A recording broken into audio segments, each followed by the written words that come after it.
Namaste and good morning, everyone.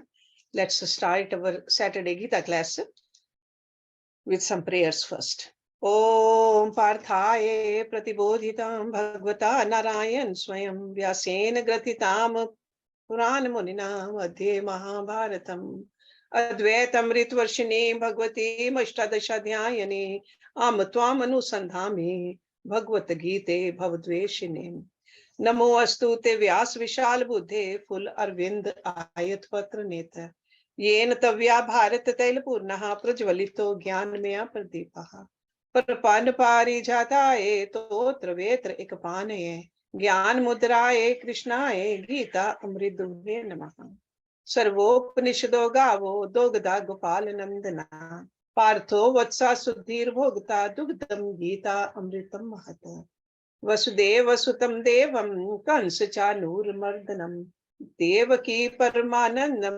कृष्णम वंदे जगद्गुरुम भीष्म द्रोण तटा जयद्रथ जला गांधार नीलोत्पला शल्य ग्रावती कृपेन वहने कर्णेन वेलाकुला अश्वत्थाम विकर्ण घोर मकरा दुर्योधन अवर्तने सो तीर ना खलु पांडवै रन नदी के वर्तका केशवा पाराशरे वत्सरोजमलम गीता नानाख्यानक केसरम हरि कथा संबोधन अबोधितम लोके सज्जन षटपदे रह पे पिये मानम मुदा भूयाद भारत पंकजम कलिमल प्रध्वंसी न श्रेयसे मूकम करोति वाचालम पंगुम लंघ्यते गिरिम यत्कृपातमः वंदे परमानंद माधवम यम ब्रह्म वरुण इंद्र रुद्र मरुतः स्तुन्वन्ति दिव्येस्तवे वेदे सांग पद क्रमोपनिषदे गायन्ति यम सामका यस्यन्तं न ध्यान अवस्थित गतेन मनसा पश्यन्ति यम योगिनो यस्यन्तं न विदुसुर असुर गना देवाय तस्मै नमः. We ended our class in the middle of chapter 10, Vibhuti Yog. We saw that Lord Krishna described the Vibhuti and the yoga very elaborately in the verses, in the first few verses.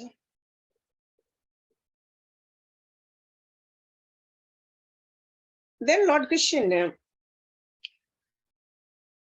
stopped and Arjun started talking. He said, you are the supreme Brahma, the supreme abode, the supreme purifier, eternal, divine Purush, the God of all gods, unborn, omnipresent. These are the terms used for Lord Krishna by Arjuna in verse number 12. Then he said, all the rishis have declared you like this. Also the Dev Rishi Narad, the Rishi Asit, Deval, Vyasa, and now same you yourself is saying to me. He says, I believe all this that you say to me as true.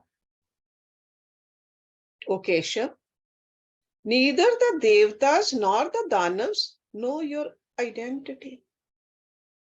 So that means this knowledge, theoretical knowledge we all have, but subjectively, we have not experienced it. And you are saying that too. If none can know the truth, why is Arjuna asking Lord Krishna to explain? What exactly is the special quality that enables him to explain that which none can even know? Arjuna says, verily you yourself know yourself by yourself. Lord Krishna is saying that in verse number 15. You yourself know yourself by yourself. O source of beings, O Lord of beings, O God of gods, O ruler of the world. After the introductory words expressing his sense of wonder, reverence, and devotion, Arjuna is now expressing directly his intellectual demand to Lord Krishna. He says, you should indeed without reserve tell me your divine glories by which you exist, pervading all these worlds. So there is a directness in the words of Arjuna.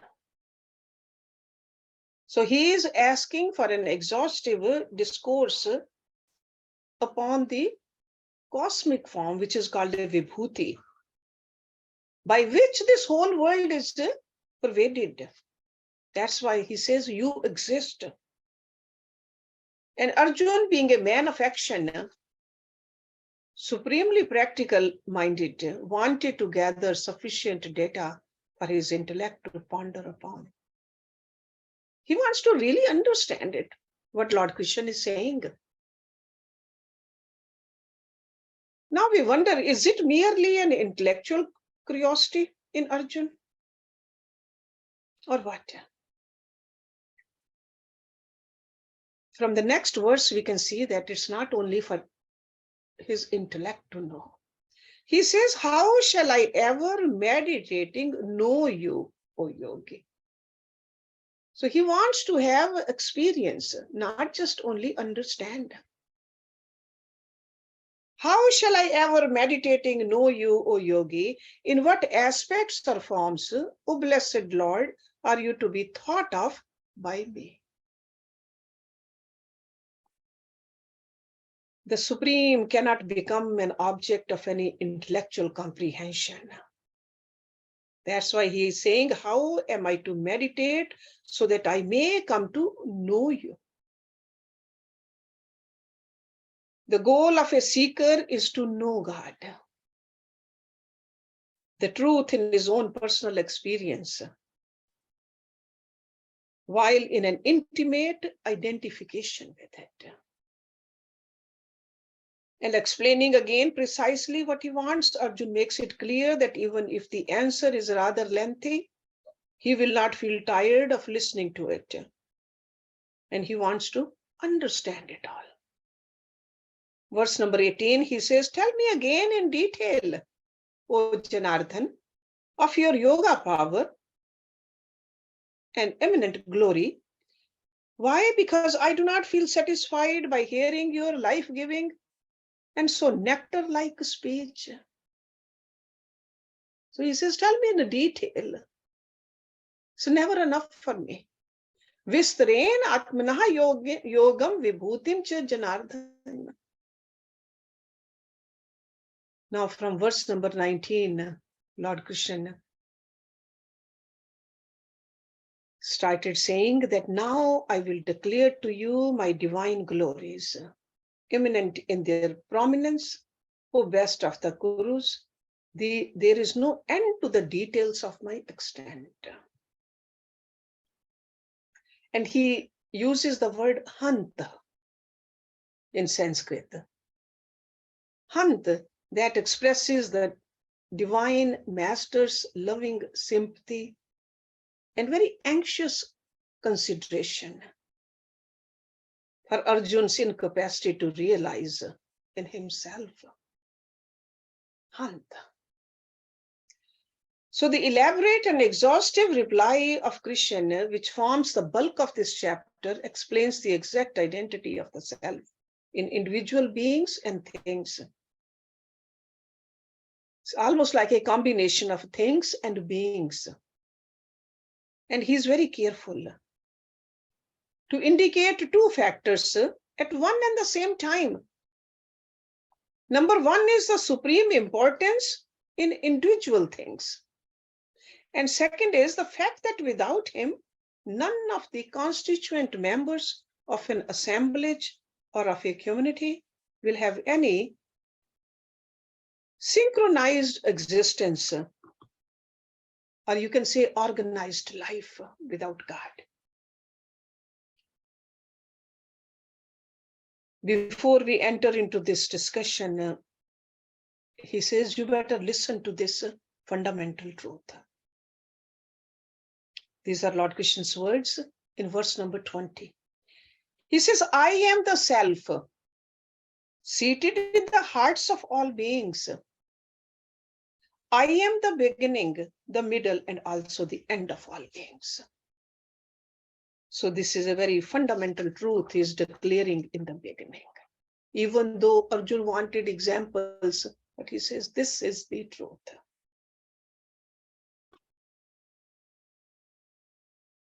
And in the following verses, he gives different methods of meditation upon the self while living among the endless varieties of objects and beings that constitute the world of perception.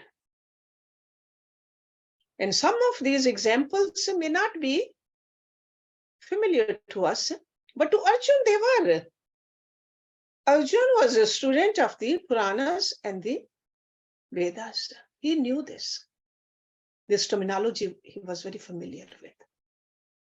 So in verse number 21, he says, among the 12 Adityas, I am the Vishnu. Among the luminaries, the radiant sun. I am Marichi among the Maruts. Among the stars, the moon am I. In the Vedic verses, Maruts are the sons of Rudra. And the Rig Veda, the oldest Veda, mentions Marichi as the chief among them. So he says, I am Marichi among the Maruts. Altogether, there are 22 verses. And Lord Krishna is trying to supply the seekers 75 items of thought for helping us in the path of knowledge to meditate. So you can call it like a 75 different examples or 75 exercises. And we don't have to meditate on all of them. Whatever makes sense to us, whatever is dear to us. Wherever we can see divinity very easily, meditate on that. But at least know this. Theoretically, we should know this. Verse number 22, among the Vedas, I am the Samved. I am Vasu among the gods. Among the senses, I am the mind. I am the intelligence among living beings. So out of all these Vedas, he said Samved. Why not Rig Veda? Rig Veda is the oldest, but Samved is nothing but the essence of the Rig Veda. There is an added glory to the Rig Vedic verses of a joy of music in there. Summons are to be sung in complicated tunes. There is a melody, there's a rhythm in them. That's why Lord Krishna says, I am the Samved among the Vedas. And what is Vasu? Vasu is the king Indra. It's a king of all the Devatas. So he says, I am the Vasu among the Devatas, among the gods. Among the Rudras, I am Shankar. Among the Yaksha and the Rakshas, the Lord of Wealth, Kubera. Among the Vasu, I am Pavak, Agni. And among the mountains, I am the Meru. So a few more examples in verse number 23. Kuber. Kuber, if you remember, it's a monstrous, ugly creature, 3-footed, fat and short. The belly is spreading, a small head, 8 protruding teeth. But he is a divine cashier. Kuber. He says, I am that. Our rishis, when they gave that kind of a picture of Kuber, we can see that it discussed for the materialism in the rishis' mind. Big belly, and not that pleasant of a personality. Kuber. Vasus. Why there are 8 Vasus? Vedic deities presiding over the seasons are called Vasus. Over here in America, there are 4 seasons. In India, we know there are 6 seasons. Every 2 months, different season. And then why 8 Vasus? There are joy and sorrow also added into the seasons. So 8 Vasus. So he says, among the Vasus, I am Pavak. Pavak is the Agni. Meru, a mythological mountain, altitude of 7 to 8,000 miles.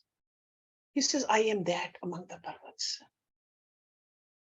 Number 24, and among the household priests, know me the chief Brihaspati. Among generals, I am Skandha. Among lakes, I am ocean. Brihaspati, Guru of the Devatas. Brihaspati. Skandha. Skandha is a son of Lord Shiva and Parvati. He is the one who rides a peacock. He's a brother of Ganesh. Skandha. All the rivers and water pools would have long ago dried up if not for the ocean. So that's why he mentions the ocean over here. Still elaborating the same idea in verse number 25. Among the great rishis, I am Bhrigu. Among words, I am the one syllable Om. Among sacrifices, I am the sacrifice of silent repetition, Jap Yajna. Among immovable things, the Himalaya. Yajna Naam Jap Yajna Asmi Sathavra Naam Himalaya. Bhrigu is the chief of the 7 rishis, Saptarishi. That's why he's mentioning the Bhrigu Rishi over here. Jap Yajna is glorified not only because it's essential core of all other yajnas, but also because it transcends them all as an independent path by itself. Jap Yajna. You just sit and keep on doing the Jap Yajna. The power of the vibrations of the Jap is tremendous. Unbroken remembrance of the self is the very experience of perfection and the moment of perfect intellectual tranquility. Samadhi. You can reach Samadhi with this Jap Yajna. You can slowly transcend all the lower layers of your personality and get to know yourself with this Jap Yajna. Verse number 26, among all trees, I am the people tree. Among divine rishis, Narad. Among Gandharvas, Chitrath. Among the perfected ones, the Muni Kapil. First, people. In this country, in America, we don't see people tree. But in India, almost every town has a people tree.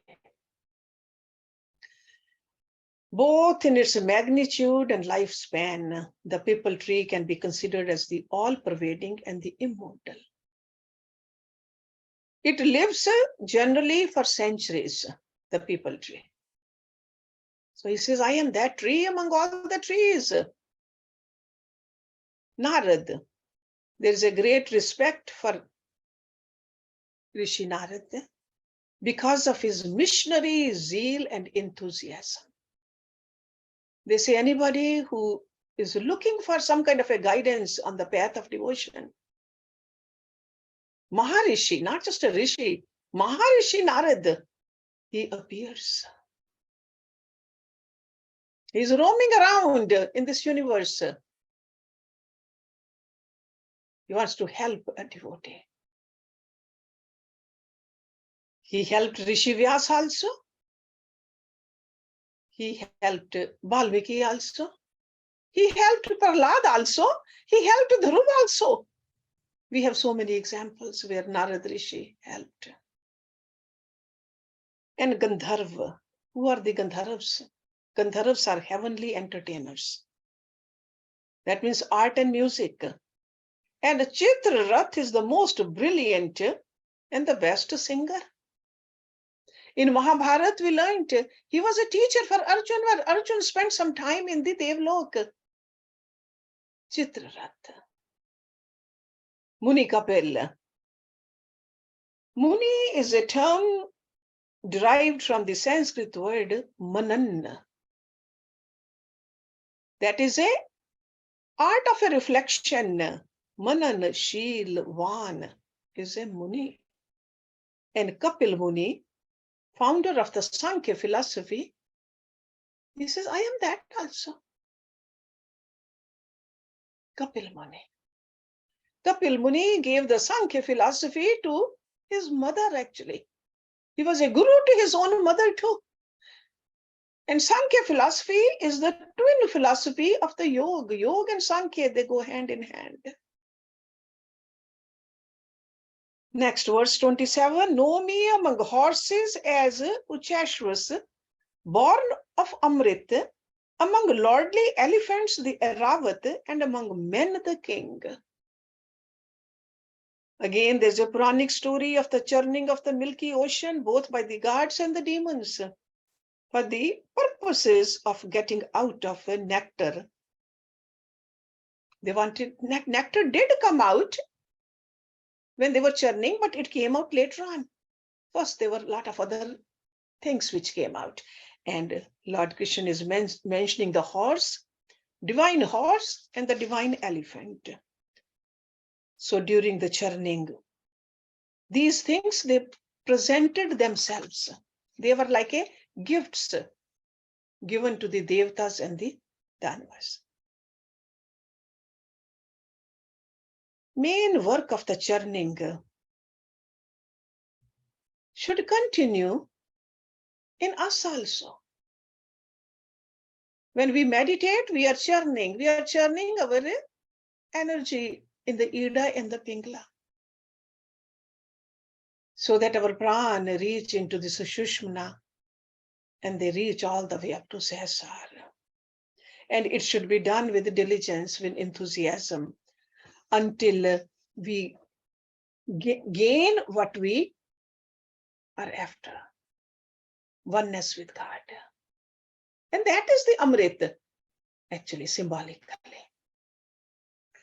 So the symbolism in the story is quite evident. Meru is continuously, it's just like a Meru Parvat, standing there, not moving. And us human beings, as seekers, we are struggling to reach that immortal by the rediscovery of ourselves. We want to know ourselves. We need to keep on purifying ourselves. Sure, we repeat good deeds, we repeat bad deeds also, but ultimately we need to make sure that we are moving towards the divinity, so that we can come to discover our real self. Sure, some of the riddhis and siddhis will come, but that is not our goal. Our goal is to know ourselves. That is called the ultimate realization. Horse and elephant were presented to Indra. These both, the divine horse and divine elephant. Continuing with his description, he says, among weapons, I am the thunderbolt. Thunderbolt is a Vajra. That also Indra has. Among cows, I am Kamdhuk. I am Kandarpa, the cause for offsprings. Among serpents, I am Vasuki. Vajra. Vajra can never be shattered. Kamdhuk, out of which we can milk all our desires. And Kandarpa, the Cupid, the god of love. Vasuki. Vasuki is a serpent ever living on the Shiva's ring finger as an adornment. Vasuki. So Vasuki is the one who volunteered himself to serve as a rope in the churning process of the Milky Ocean. Vasuki. So these beautiful snakes also, they wanted to help, and they could change their body also. See, normally the Sarp means the single-hooded, and the Nag means multi-hooded. Lord Vishnu is sitting on the Nag, Shesh Nag, multi-hooded. Vasuki is a single-hooded snake, Sarpa. Verse number 29, I am Anant among Nags. I am Varun among the water deities. I am Arma among Pitri or ancestors. I am Yam among controllers. Arma is the ruler of the world of the ancestors. Yam is the lord of death. Whether we like it or not, the principle of death is the governing factor that controls and regulates life and prepares a field for creative developments everywhere. Old building has to be taken down in order to erect a new building. The childhood must die before youth can come to express itself. Every development is to be preceded by a prior destruction. In the next verse, he says, I am Prasad among deities, time among reckoners, the lord of beasts among beasts. The lord of beasts is a lion, and Garuda among the birds. The story of the Prasad, the very famous Hiranyakashipu and his father, we are all familiar with. So I am Prasad among deities. So great devotee was born in the house of a deity. Time, which is beginningless and endless, is the ultimate measure of all things in the relative field. That's why he said time among the reckoners. And Garuda is a vehicle of Hari. We are familiar with. Vanateya. Verse number 31, among purifiers, I am the wind. Among warriors, I am Ram. Among fishes, I am shark. Among rivers, I am Ganga. Shri Ram has been painted very elaborately as a perfect human being. We even use the word Maryada Purushottam Ram. In all aspects of his life, perfection was there. And we see that in Valmiki's Ramayana.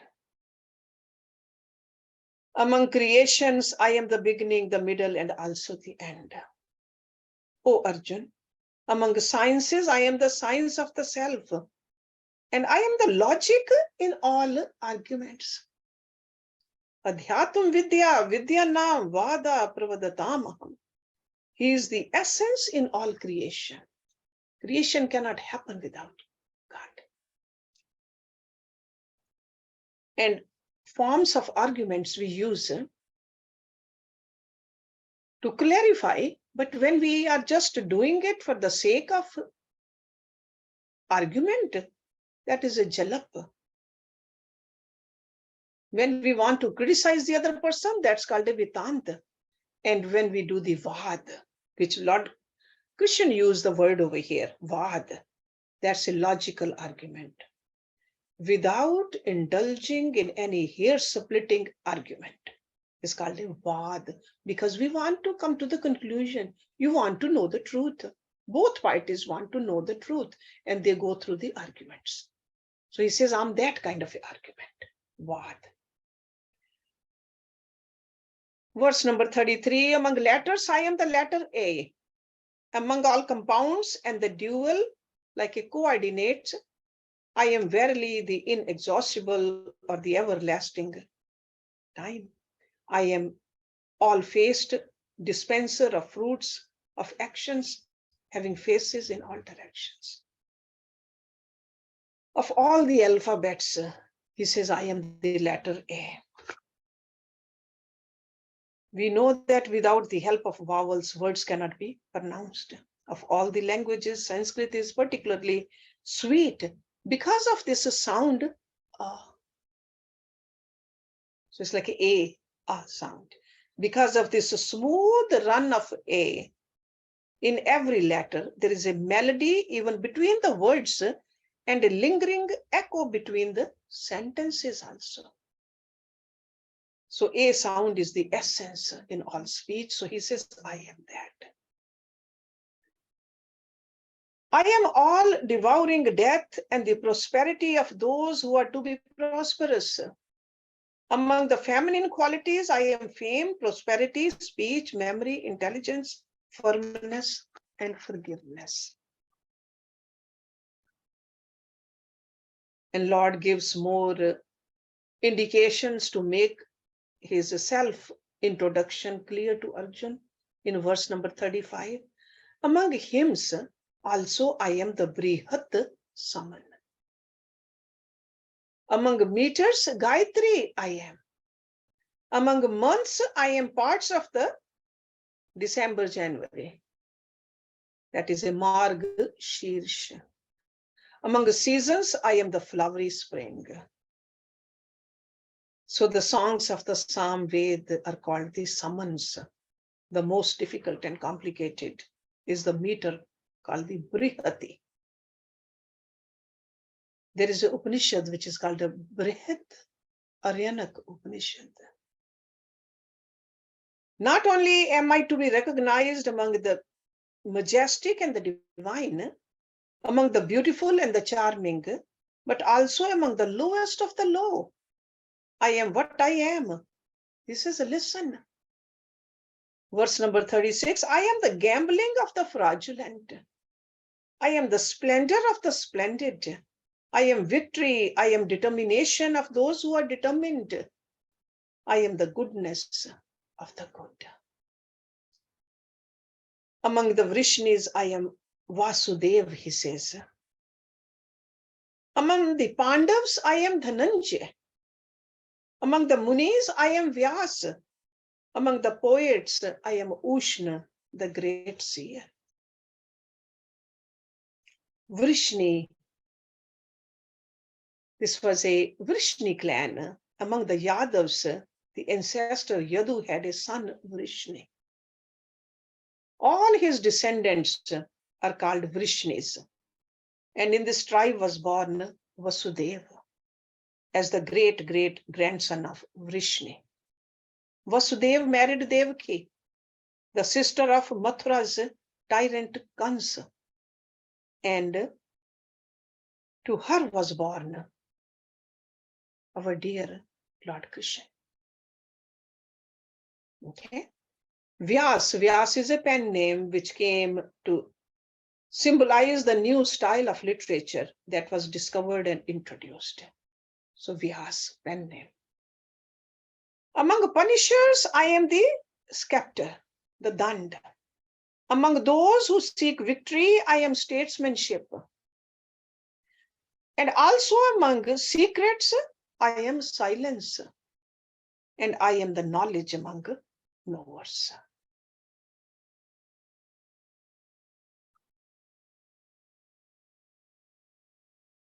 In verse number 39, he is summing up all that he had said so far in a beautiful verse over here, verse number 39. He says, Sarva Bhutanam Bijam Tad Aham Arjuna. And whatsoever is the seed of all beings, and that also I am. O Arjun, there is no being, whether moving or unmoving, that can exist without me. So nothing can exist without God. And in the last three verses, 40, 41, 42, Lord Krishna winds up this discourse. He says, there is no end to my divine glories, but this is but a brief statement by me of the particulars of my divine glories. You remember Arjuna wanted to know in detail, so he says there's no end to it. I'm just briefly telling you about my glories. Whatever that is glorious, prosperous, or powerful in any being that know you to be a manifestation of a part of my splendor. Only just an ansh. It's not complete. Whether it's the sun is shining or thousands of suns are shining. All the moons and the stars are all the galaxies together. It's just a part. This is what he's saying. And in the end, concluding the enumeration, the Lord Krishna says, but of what avail to you is the knowledge of all these details, O Arjuna? I exist supporting this whole world by one part of myself. So very brilliantly, Lord Krishna summarizes this chapter in this last verse. While trying to indicate himself object by object in the earlier verses, now he says it's impossible. It's impossible to give the details because I'm everywhere. I'm in everything. And even beyond that. Basically, he's saying it's useless to explain the presence of the infinite in every finite form. He uses the word Jagat. The philosophical uses term Jagat means all the fields or experiences which man is capable of. That means as a physical body, as a psychological being, or as an intellectual entity. That is Jagat. This would mean that the world Jagat is the sum total of the world perceived by my senses, plus the world of my emotions and sentiments, plus the world of my ideas and ideologies. In Sanskrit, the definition of Jagat is Jagat si iti Jagat. Total world of objects is supported, tended, and nourished by a portion, the subject, the self. So when we talk about the Jagat, all changing is Jagat. Jagat si iti Jagat. But what is holding it all together? That is the self. So that's why the self or God or the truth or the absolute, whatever name we want to give, it's in the entire Jagat. Entire Jagat. Jagat cannot sustain itself without God. So this is the last verse. So altogether 42 verses in this chapter. And as I mentioned earlier, we should not feel overwhelmed that, oh, we need to meditate on all of them. No. Choose one of them. Or because God is in everybody, everywhere, all the time, you can choose something else also. If there is something you like and it's not given in these 75 examples, God is there too. God is there too. As long as you are connecting with God, essence, the truth, the absolute, you are meditating. You are meditating. Let's stop it here. Om Purnamada Purnamidam Purnat Purnamudachyate Purnasya Purnamadaya Purnameva Visheshyate. Om Shanti Shanti Shanti Om. Thank you very much.